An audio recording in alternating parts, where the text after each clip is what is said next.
પર્યાયને પોતાની પર્યાયને પરની પર્યાયને ફેરવવાની વાત નથી, પોતાની પર્યાયને ફેરવવી એમ પણ વાત આવે છે. કરવું અને મરવું બરાબર છે એમ પણ આવે છે. અને ભવસ્થિતિ એમાં ક્રમબદ્ધ બધું છે.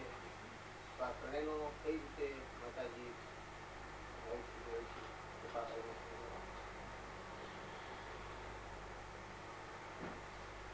ભવસ્થિતિ આદિ નામ લે છે દો નહીં પુરુષાર્થ. પુરુષાર્થ ભવસ્થિતિ હોય છે પણ એ પુરુષાર્થ સાથે સંબંધ હોય છે.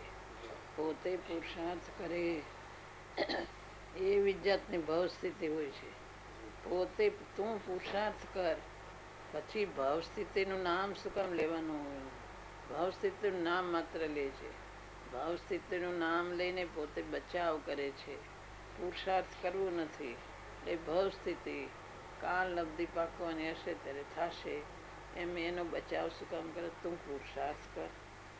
જો તારે પુરુષાર્થ આત્માની તને પડી હોય, જો તારે પરમાર્થ સ્વરૂપ એવું આત્માને પ્રગટ કરવું હોય આત્માને, તો તું પુરુષાર્થ કર.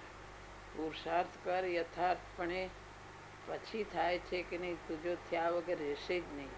પુરુષાર્થ સાથે ભાવ સ્થિતિને ક્રમબદ્ધને બધાને સંબંધ હોય છે. જેવો પોતાનો પુરુષાર્થ એ જાતનું ક્રમબદ્ધ હોય છે, એવી જાતની ભાવ સ્થિતિ હોય છે. અને એ ભાવ સ્થિતિ બદલાઈ જાય છે જો તું પુરુષાર્થ કરતો. એમ કર્મ હશે એમ થશે. કર્મ ઉદયમાં આવે એવી કાળ લબ્ધિ બાકી નથી. ઉદય એવા છે થઈ શકતું નથી. એવા બધા બચાવો કરે તને અંદર લાગી નથી. જો આત્માની લગ્ની લાગી હોય તો તને પુરુષાર્થ ઉપર જ, તને પુરુષાર્થ તરફ જ તારું વલણ જાય કે હું પુરુષાર્થ કરું.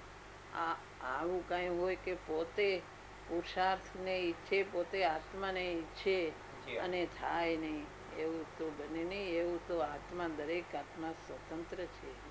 તો આત્મા પરાધીન થઈ જાય એવું નથી. પુરુષાર્થ કરે તે જ પ્રમાણે ભાવ સ્થિતિ હોય, તે જ પ્રમાણે ક્રમબદ્ધ હોય, બધું એમ જ હોય. પુરુષાર્થ સાથે સંબંધ છે બધાને. કરવું મરવું એટલે તું પર પદાર્થનો કરતા નથી. તું જ્ઞાતા છો. તો કોઈ પદાર્થને ફેરવવાની તારામાં શક્તિ નથી. તું તો જ્ઞાતા છું એમ એનો અર્થ એમ છે કે તું પુરુષાર્થ ન કરે એવો અર્થ નથી.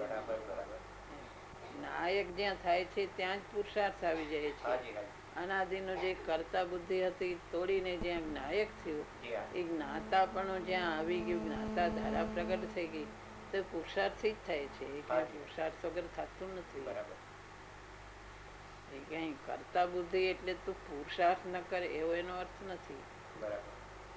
કરવું તે મરવું એટલે તું પર પદાર્થ નો કરતા નથી. તું વિભાવ નો કરતા અજ્ઞાન અવસ્થાએ છો, જ્ઞાન અવસ્થાએ નથી.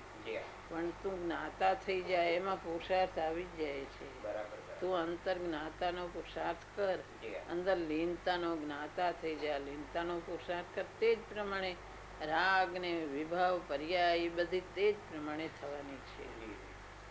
તું એને ફેરવી શકતો નથી એટલે તું જ્ઞાતા થઈ જાય. પર ઉપરથી દ્રષ્ટિ છોડી દે અને તો સ્વ પર દ્રષ્ટિ મૂક અને નાયક થઈ જા. પછી જેમ થવાનું એમ થાય. તો એ ફેરફારો એને સ્વયં થાય છે. તું નાયકની દ્રષ્ટિ કર, તું જ્ઞાતા દ્વારા પ્રગટ કર. તું અંદર સમ્યક દર્શન, જ્ઞાન અને ચારિત્ર બધું પ્રગટ કરવામાં તું સ્વાધીન છો. એ બધું પર પદાર્થને ફેરવવાની તારામાં શક્તિ નથી. પણ એવો સંબંધ છે કે તું જો જ્ઞાતા થા તો એ સ્વયં એમાં પલટો થાય છે.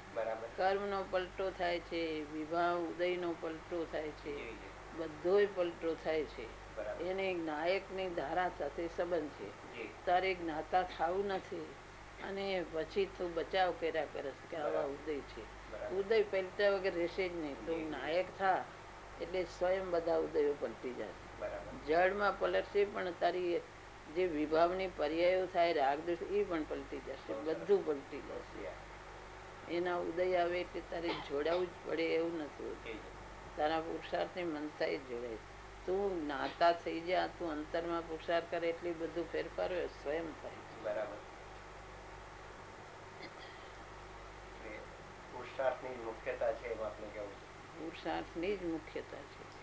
તું કર એટલે બધા ફેરફારો થવા ક્રમબદ્ધ એમ થતી ભાવ સ્થિતિ એવી થશે. બરાબર. અને જ્યારે તે ભાવ કર્મના ઉદયો પણ તારી જ્ઞાતા ધરાશે ને એવી જાતના આવશે. બહુ સરસ. તારી ભૂમિકા પ્રમાણે જ આવશે. જી, જી. બધું એની મેળે બાકીનું બધું ફરી જશે. બાકીનું બધું ફરી જશે. ફરવા યોગ્ય બધું ફરી જશે. બધું ફરી જશે. તારી ભૂમિકા પ્રમાણે બધું ફરી જશે. જી, જી. બાકીના ચારે સમવાય એક સાથે એક સાથે બધું એક સાથે સંબંધ છે એને.